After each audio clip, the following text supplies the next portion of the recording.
Hey everybody, Kelly Haydel with Haydels Game Calls. Today I want to talk a little bit about teal calls. And specifically I want to talk about the T2. This is a combination call, teal call, that we just developed for this year, for 2016. One of the neat things about this call is it's a 2-in-1 type of call in which you have the whistle sound of the teal, but you also have the quacking series of the hen. All of this is built into one call, whereas before you had to carry two calls around with you. One of the unique things about this call is it's made out of injection molded acrylic.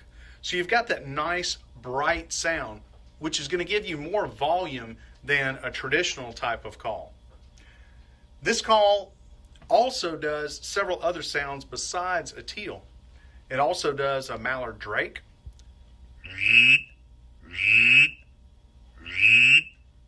It does a widgeon.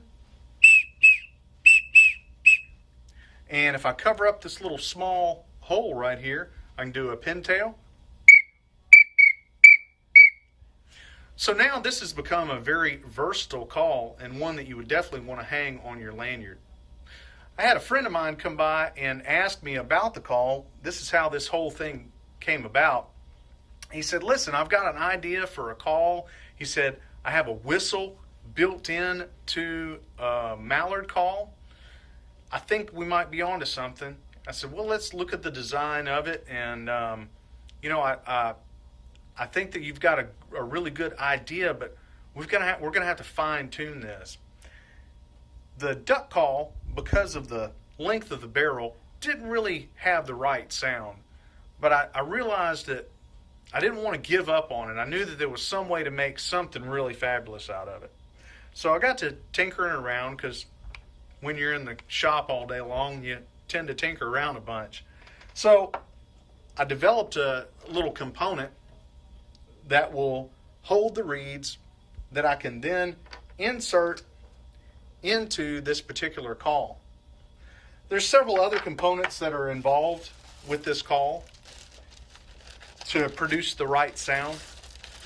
This being a whistle, the whistle needs a little plug in the end of it. You need something to stop that air, and so there's a little disc that creates an air pocket chamber inside the call. So what I'm doing here today is I'm assembling these calls, and I'll take and press this. It's going to be kind of noisy, like a squeaky door. Press that. Now I've got my whistle. I take and put my other component in here. I would then glue it in there. And we've got us a T2.